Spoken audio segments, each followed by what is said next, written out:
샬롬 반갑습니다. 설창성 목사입니다. 이번 주가 공과주일이죠. 그 서영구도 이전에도 많이 했겠지만 이제 예배 시간이 바뀌어서 진행하는 공과 특성화 주일로 처음입니다. 선생님들이 예배 전에 아이들을 먼저 좀 맞이하면서 진행을 해야 하는데요. 그 자리를 좀 세팅을 할 겁니다. 그 6층에 테이블 다 깔 거예요. 예배실이. 그래서 전 학년에 들어가기가 쉽지가 않아서 3학년은 5층에서 모이겠습니다. 3학년 전체 반은 5층에 그 중등부 예배실이랑 옆에 그 라운지가 있잖아요. 거기에 충분히 한 10반 가량 할 수 있는 공간이 나오더라고요. 그래서 내일 오늘 광고하실 때 아이들 신방하실 때 3학년은 내일 5층에서 모이는 거야 하는 거예요. 8시 50분까지 10시 50분까지 5층에서 모여서 공과를 먼저 하시고 저희 스태프들이 광고를 한 9시 25분 뭐 언저리 또 10시 25분 11시 25분 언저리에 공과 마무리해 주세요 하면 마무리하시고 올라오시면 되겠습니다. 올라오면 또 예배실에 3학년들이 앉을 수 있는 자리를 마련해 놓도록 하겠습니다. 나머지 학년들은 6층에 다 모여서 세팅된 자리에서 공과를 먼저 진행하시면 되겠습니다. 비로소 그리스도인, First Christian이란 제목으로 공과를 진행하셔야 돼요. 아이들 오시걸랑 별명을 적어보는 거예요. 나의 별명은 친구들의 특징을 담은 별명은 등등으로 별명을 쓰는데 내 별명을 쓸 수도 있겠고요. 또는 우리 반 아이들 별명을 정해주는 거예요. 그래서 누구는 이런 별명, 누구는 이런 별명, 또는 짝을 지어가지고 아니면 이름을 뽑기를 하는 거예요. 뽑기를 뽑은 아이의 별명을 정해주기 뭐 이런 식으로 재미있게 활용하시면 되겠습니다. 그 강호동과 유재석의 리더십이 좀 다르잖아요. 유재석 리더십을 제가 공부를 한 책을 봤는데요. 유재석 리더십 중에 하나가 뭐냐면 멤버들을 캐릭터화한다라는 거예요. 유재석이 했던 프로그램들의 대부분은요, 함께 나왔던 그 연예인들을 다 캐릭터화합니다. 뭐가 있죠? 패밀리가 떴다. 이런 거 보면, 김수로를 뭐, 게임 마왕이라 했던가? 그렇기도 하고, 연예 이름 잘 모르겠는데, 뭐, 천데렐라? 하기도 하고, 뭐, 그랬잖아요. 또, 런닝맨에서는, 하로로 뭐 또 키 큰 애 뭐라 그러죠? 잘 모르겠는데 걔네들이 캐릭터화 하는 거예요. 그래서 본인이 리더지만 리더가 굳이 빠지더라도 그 프로그램은 충분히 다른 캐릭터들이 있기 때문에 재미있게 진행돼요. 무한도전도 마찬가지입니다.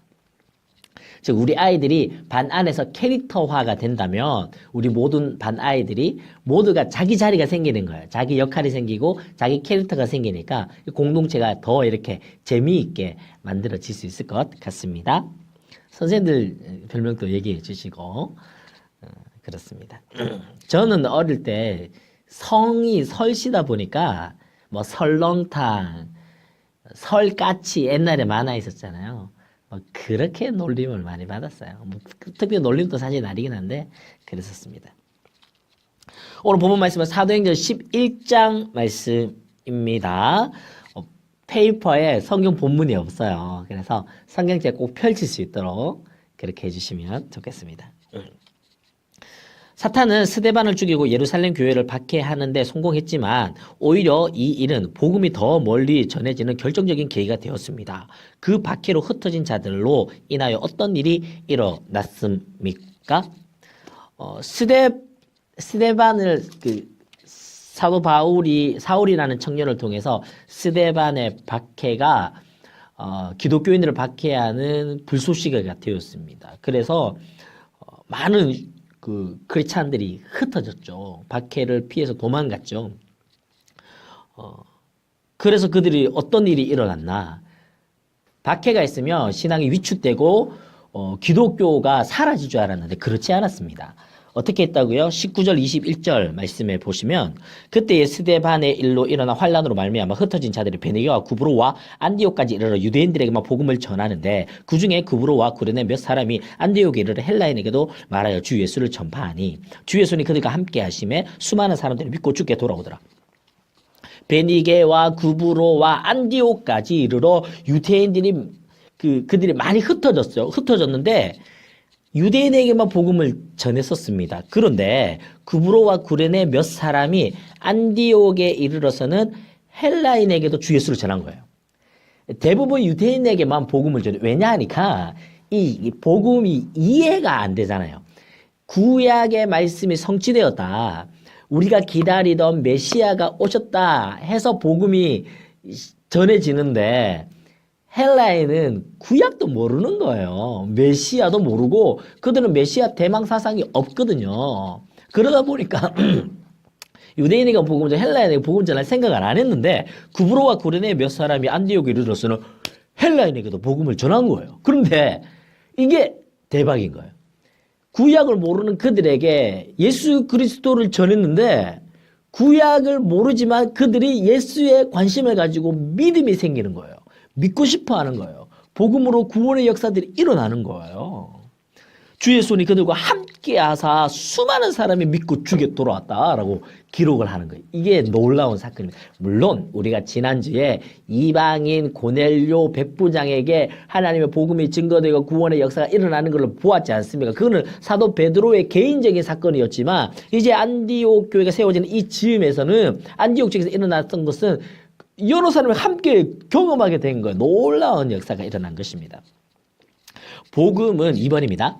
복음은 우상숭배로 유명한 도시 안디옥까지 전해졌습니다. 그리고 이 소식을 들은 예루살렘 교회는 이 사실을 확인하기 위해 바나바를 파송합니다. 안디옥에서 바나바가 본 것, 행한 것, 전한 것은 무엇입니까? 안디옥 지역에서 헬라인에게 복음이 전해졌는데 헬라인은 또 예수를 믿더라. 이렇게 이제 소문이 나가지고 이게 맞나 이게 진짜 가능한 일인가 싶어서 예루살렘 교회에서 한 사람을 파송을 하는데 누굴 파송했습니까? 바나바를 파송했습니다. 하나 알 게 있는데요. 9장에서 사울이 회심하잖아요. 9장의 사울 회심과 지금 11장에 나오는 이 배경 간의 간극이 얼마나 되냐면 최소 7년에서 학자들은 10년까지 봅니다. 한 10년의 지금 간극이 있습니다. 놀라운 일이죠. 그래서 지금 바나바는 초대교회에 있었던 놀라운 그 은혜를 경험한 이후에 10여 년가량 예루살렘 교회에서 사도들의 그 교회 밑에서 잘 훈련받은 거예요. 바나바가 초대교회 급성장할 때 자기 전 재산을 팔아 그 사도들에게 드리지 않았습니까? 그리고 교회 구성원에 들어와서 그는 열심히 신앙 훈련을 잘 받아왔습니다. 그래서 지금 안디옥으로 한 사람을 파송하는데 사도들이 바나바를 선정하는 것은 몇 가지 일을 이야기했죠. 일단 잘 훈련받은 사람이에요. 사도는 비록 아니지만 잘 훈련받은 사람입니다. 그렇다면 왜 하필이면 사도들이 아니고 바나바가 갔을까요? 바나바가 헬라어를 잘하거든요. 바나바가 신앙 좋죠. 헬라어 능통하죠. 그리고 이 사람의 성품이 어떻습니까? 위로의 사람인 거예요. 성품이 좋은 거예요. 그래서 이를 파송했던 것입니다. 그가 무엇을 보았습니까? 23절 말씀에 그가 이르러 하나님의 은혜를 보고 기뻐하여 모든 사람에게 굳건한 마음으로 주와 함께 머물러 있으라. 그가 하나님의 은혜를 본 거예요. 그는 어땠을까요? 이방인들에게 복음이 전해진 거 맞을까? 얘네들 복음을 완전 왜곡하고 있지 않을까? 엉망진창 아닐까? 걱정도 했겠지만 현장에 가서 보니까 하나님의 은혜가 있는 거예요. 비록 예루살렘 교회처럼 체계적이지 않고 좀 규모 있지 않고 구약적인 백그라운드 모른 채 신앙생활을 하는 좀 빈약함이 왜 없었겠어요. 그런데 거기에 뭐가 있다고요? 은혜가 있더라는 거예요. 하나님의 은혜가 있더라는 거예요. 그래서 그걸 어떻게 합니까? 기뻐하는 겁니다. 이방인들에게 복음이 전해지고 하나님의 은혜가 그들 가운데 거하는 것을 보고 그가 함께 기뻐하는 거예요. 감사의 찬양을 올려드리는 거예요. 이야, 하나님의 구원의 은혜가 이방인들에게도 전해지는구나. 그래서 뭐라고 이야기했다고요? 모든 사람에게 굳건한 마음으로 주와 함께 머물러 있어라. 그의 권면의 사람 아닙니까? 권한이라 이 사람이 권면한 위로의 사람 바나바 아닙니까? 그러니까 그가 어떻게 권면합니까? 굳건한 마음으로 한 마음으로 주와 함께. 지금 여기에는요 안디옥 교회는요 유대인도 있고요 헬라인도 있고요 오랜 신앙의 사람도 있고요 초신자도 있고요 지금 막 뭐 엄청난 사람들이 있는 거예요. 근데 어떻게 하라고요? 굳건한 마음으로 주와 함께 머물러 있으라. 그 공동체를 인정해주고 하나됨을 강조했던 것입니다. 3번 바나바는 다소에 가서 바울을 안디옥으로 데리고 왔습니다. 복음으로 부흥하는 안디옥 교회를 더욱 건강하게 세우기 위해서였습니다. 바울과 바나바는 1년간 머물러 사람을 가르쳤습니다. 그 결과는 무엇입니까? 26절 말씀에 만남에 안디옥에 데리고 와서 둘이 교회에 1년간 모여 있어 큰 무리를 가르쳤고 제자들이 안디옥에서 비로소 그리스도인이라 일컬음을 받게 되었더라 했습니다. 지금 바나바가 안디옥에 있어 보니까요 성도들은 막 늘어나죠. 그런데 이걸 체계적으로 말씀을 가르쳐 줄 수 있는 사람은 없죠. 그러니까 많이 돗대기 시작 아니겠어요. 사람들은 뭐 더 알고는 싶은데 가르쳐 주기도 쉽지 않고 구약적인 백그라운드도 없죠. 그러다 보니까 사람이 필요한 거예요. 여기 사람이 필요하다. 일꾼이 필요하다. 그럼 어떻게 선택할 수 있을까? 첫 번째, 편지를 보내겠죠. 예루살렘 교회에 사람 좀 보내달라. 할 수 있겠죠. 두 번째는 뭘까요? 자기가 직접 할 수 있겠죠. 직접 가서 보고하고 사도들이 더 뛰어나요. 사도들을 보낼 수도 있겠죠. 근데 세 번째는 자기가 남아서 자기가 가르치고 여기서 제자들을 양육하는 것인데 뭘 선택합니까? 세 번째를 선택하는 것입니다. 가장 큰 것은 올 때는 뭐 헬라어가 되니까 사실 사도들은 헬라어가 안 되잖아요. 그가 머물러 있으면서 첫 번째 생각나는 사람이 누굴까요? 10년 전에 자기가 그 중재자가 되고 예루살렘 교회 사도들에게 소개해줬던 사울. 그가 하나님 만나도 어떤 일이 벌어집니까? 내가 너를 이방인의 사도로 세운다. 그 약속을 사울도 들었겠고 아나니아도 들었겠고 그를 중재해줬던 바나바도 듣고 알고 믿었던 것입니다. 즉 이방인들의 복음이 전하지는 이 현장에 와보니까 가장 먼저 생각나는 사람이 누굽니까? 사울이 생각나는 거예요. 사울 똑똑하죠. 헬라어 능통하죠. 이 사람이면 되겠다. 게다가 지금 안디옥과 그 사울의 고향인 길레기야 다소가 그닥 멀지 않는 거리였습니다. 그래서 그를 데려와서 어떻게 합니까? 둘이 1년간 모여 있어 큰 무리를 가르쳤다. 1년 동안 열심히 가르쳤던 거예요. 제자 훈련하고 막 했던 거예요. 그렇게 했다는 거예요. 그렇게 하니까 어떤 일이 벌어졌다고요? 비로소 그리스도인이라 일컬음을 받게 되었더라. 여기서 영어로 first, 첫 번째, 그러니까 크리스찬이라고 불려졌던 첫 번째 기록이라는 거예요. 지금 초대교회에 성령이 강림한 이후에 지금 10년의 시간이 흘렀거든요. 이때까지 그리스도인이라는 이름은 없었습니다. 오늘날 우리는 그리스도인이라는 말이 크리스찬입니다라는 말이 아주 일반적이지만 이전에 없었다라는 거예요. 이제서야 그리스도인이라는 이름이 별명이 붙여졌는데요. 이 별명은 누가 붙여졌죠? 우리는 그리스도인입니다. 나는 예수쟁이에요. 라고 말한 게 아니라 밖에 있는 사람들이. 그 안디옥의 그 당시 세계 중심으로 보았던 그 중동 지역에서 로마와 알렉산드리아와 그 다음 세 번째 도시가 안디옥으로 쳤거든요. 세계에서 그냥 세 번째로 무역이 왕성하고 사람이 많이 모였던 부자 그 지역에서 이방인들이 이들을 보고 아이 너희들 그리스도인이다 라고 일컬었다라는 거예요. 그리스도인이라. 이 밖에서 그들을 보고 이야기했다는 것입니다. 어떤 느낌이었을까요? 별명을 지어준 건데 그리스도인이다 라고 별명을 지어준 건데 느낌적인 느낌은 좀 비난하거나 비꼬거나 그런 느낌은 아닌 것 같아요. 왜? 사람들이 지금 교회에 많이 몰려오고 있거든요. 지금 기독교가 대세가 된 거예요. 대세.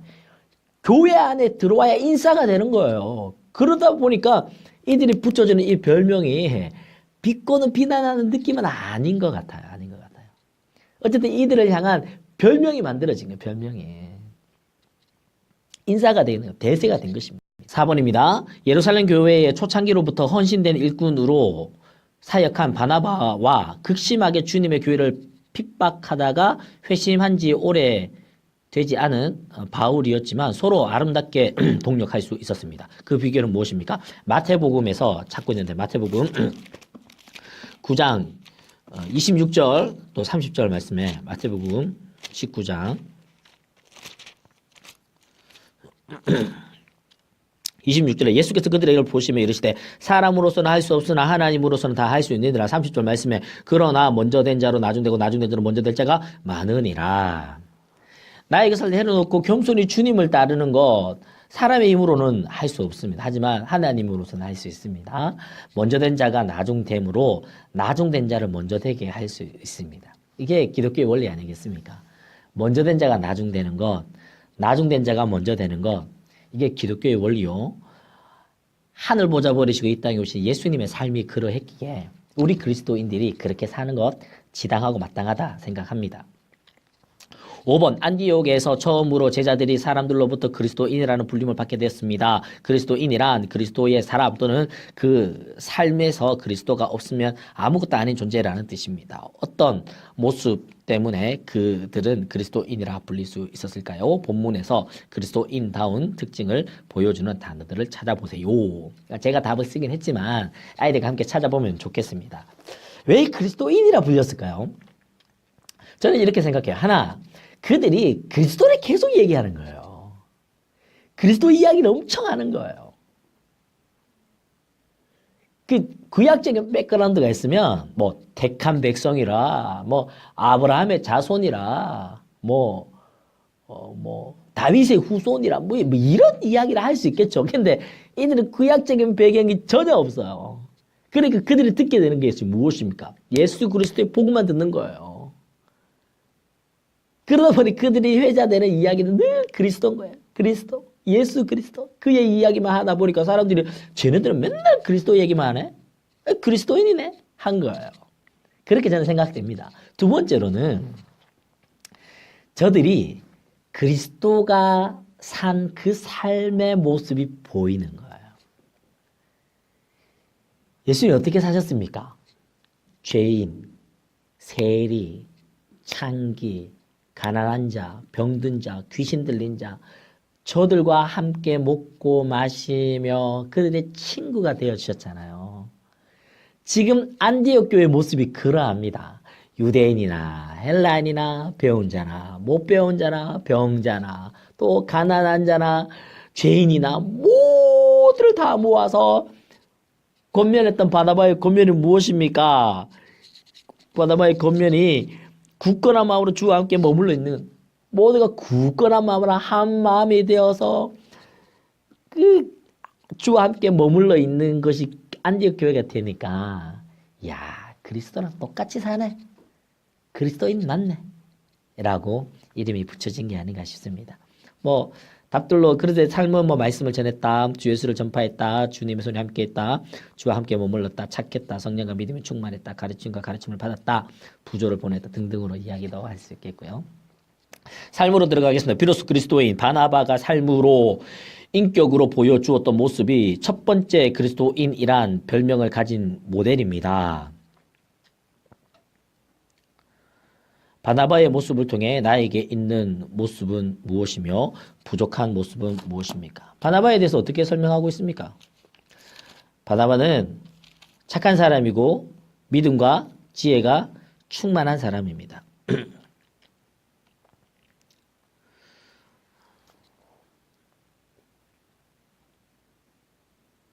24절 말씀입니다. 바나바는 착한 사람이요 성령과 믿음에 충만한 사람이라 이에 큰 무리가 죽게 더하더라. 예수 믿으면 착해야죠.